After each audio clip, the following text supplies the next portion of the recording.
என்னையா பண்ணிட்டு இருக்க? உண்மையை சொல்லவா பொய் சொல்லவா? எனக்கு உங்க 2 பேரையும் பார்த்தா பொறாமையா இருக்குடா. Happy birthday.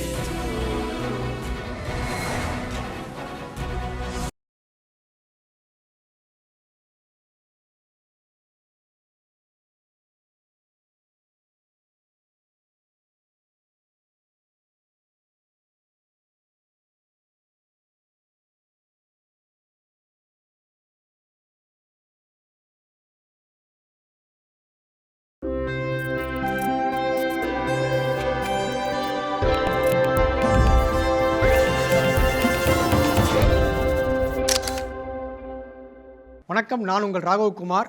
தீபிகா அதிர்வலுக்காக மீண்டும் உங்களை சந்திப்பதில் மகிழ்ச்சி. இப்போ உலகம் முழுக்க நிறைய சைக்கோ த்ரில்லர் படங்கள் வந்துக்கிட்டு இருக்கு. அது மாதிரி நம்ம தமிழ்லையும் நிறைய ட்ரை பண்ணுறாங்க. அந்த மாதிரி ஒரு த்ரில்லர் வகை படம் தான் இப்போ நம்ம பார்க்க போகிறோம். யாதும் அறியான் அப்படின்னு ஒரு படம். இந்த படத்தை கோபின்றவர் டைரக்ட் பண்ணியிருக்காரு. இந்த படம் இதில் தினேஷ் அப்படின்றவர் இந்த ஹீரோவாக அறிமுகமாயிருக்காரு. அவர் எப்படி நடிச்சிருக்காரு என்ன அப்படின்றத இந்த படத்தை பார்க்கலாம்.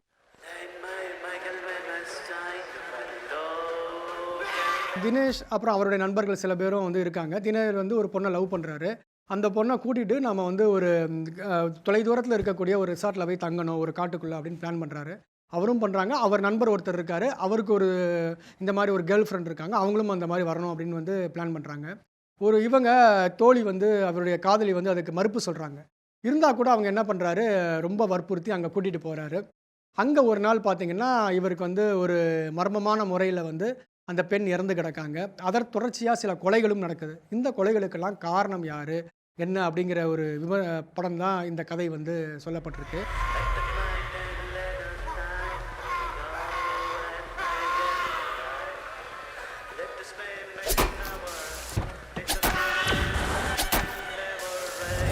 இது ஒரு சைக்கோ த்ரில்லர் ஜேர்னியில் ட்ரை பண்ணியிருக்காங்க இந்த சென்ஸ் அவங்க முயற்சி பண்ணியிருக்காங்க. இன்னும் சிறப்பாக பண்ணியிருந்திருக்கலாம்.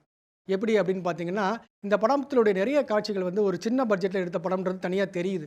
அதாவது என்னென்னா, சில காட்சிகளை அவங்க ஒரு ரிசார்ட்குள்ளே தான் அவங்க பெரும்பாலும் அதை முடிக்க ட்ரை பண்ணியிருக்காங்க.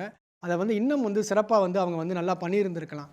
ஏன்னா ஒரு படத்தில் ஒரு கேமரா ஒர்க்கை இப்போ அமௌண்ட்டு கொடுத்து தான் நிறைய செலவு பண்ணி தான் பண்ணணுன்ற எண்ணமும் கிடையாது.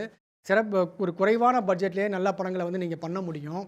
அந்த மாதிரி ஒரு படமாக இது வந்திருந்திருக்கலாம். இன்னும் சிறப்பாக அந்த படத்தை பண்ணியிருக்கலாம். இந்த படத்தில் தினோஷ் ஹீரோவாக அறிமுகமாயிருக்காரு. ரிசார்ட்டில் ஆந்திராவில் ஒரு ஜோடி தங்கியிருந்தாங்க. அப்போ இருக்க மேனேஜரு கடைக்கு போயிட்டு பார்த்துருக்காரு. 2 பேரும் செத்து கிடந்திருக்காங்க.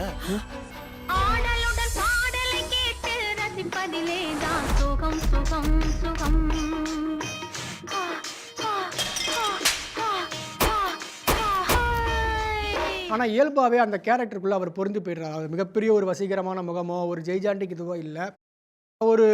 பார்க்க ஒரு அப்பாவிகரமான ஒரு தோற்றம். அவர் எடுத்துக்கிட்ட கேரக்டருக்கு அவர் ஓரளவு அந்த நடிப்பை கொடுத்துருக்காருன்னு தான் சொல்லணும். ஏன்னா ஒரு மிகை நடிப்பையும் கொடுக்கல, அதே மாதிரி எதுவுமே நடிக்காமல் இல்லை. ஓரளவு அந்த கரெக்ட் மீட்டரில் அதனுடைய நடிப்பை அவர் கொடுத்துருக்காரு. அது அந்த நடிப்புக்கு அவர் பொருத்தி போகிறார். ஏன்னா இது ஒரு அளவு மேலே இந்த ஒரு படத்துக்குடைய கதையோ இல்லை இந்த படம் நகரும் விதத்தையுமே இங்கே டிஸ்கஸ் பண்ண முடியாது. இதை நீங்கள் தியேட்டரில் பார்க்கும்போது ஒரு சில அனுபவங்கள் கிடைக்கலாம். பாரு, இது உன் ப்ராப்ளம். என்ன இதுலயே கோத்துன்னு நினச்ச மனுஷனாவே இருக்க மாட்டேன். லிசன் ஜீவா, நீ எத்தனை தடவை கேட்டாலும் எனக்கு அதில் உடன்பாடு. இந்த படத்தினுடைய குறை என்ன அப்படின்னு பார்த்தீங்கன்னா, இந்த படத்தை நகரும் விதம் நல்லா இருக்குது. ஆனால் நகரும் விதம் ரொம்ப நாடகத்தன்மையோடு இருக்குது. அதாவது என்னென்னா, கொஞ்சம் விஷுவல் மீடியா இல்லையா சினிமா, இந்த விஷுவலாக சில விஷயங்களை அழகமாக சொல்லியிருக்கலாம். வெறும் வசனங்களால் சில விஷயங்களை கடத்த ட்ரை பண்ணியிருக்காங்க. ஒரு த்ரில்லர் மூவிக்கு, இந்த வகை த்ரில்லர் மூவிக்கு பார்த்தீங்கன்னா கொஞ்சம் அதிகமான விஷுவல்ஸ் தேவைப்படும். இதில் விஷுவல்ஸ் குறைவாக இருக்குது, நிறைய வசனங்கள் இருக்குது. ஸோ இந்த வசனங்களை குறைச்சிக்கிட்டு ஓரளவு இதை நல்லா பண்ணியிருந்தாங்கன்னா இந்த படம் நல்லா வந்திருக்கும். பின்னணி இசை நல்லா இருக்குது இந்த படத்தில். நீங்கள் வந்ததுலேருந்து பார்க்குறேன், நீங்கள் யாருமே வெளியே போகாமல் இருக்கீங்க.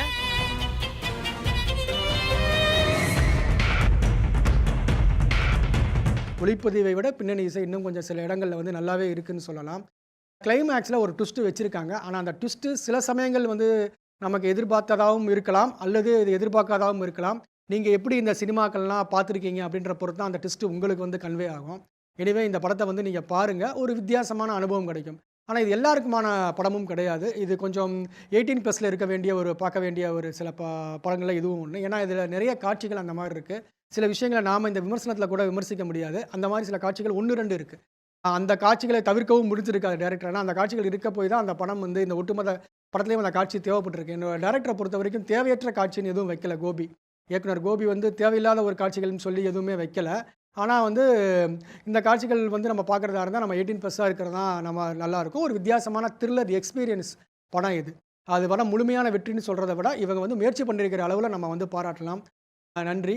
தினேஷ்ன்ற ஒரு நடிகரை இந்த ஒரு நல்ல நடிகர்ன்றதை சொல்கிறத விட நல்ல நடிகராக வர்றதுக்கான வாய்ப்புகள் இருக்கக்கூடிய ஒரு நடிகரை இந்த படம் வந்து உங்களுக்கு வந்து கொடுத்துருக்குன்னு சொல்லலாம். நன்றி. மீண்டும் ஒரு அடுத்த விமர்சனத்தில் உங்களை சந்திக்கிறேன். உங்களிடம் விடைபெறுவது தீபிகா அதிர்வுகளுக்காக ராகவ் குமார்.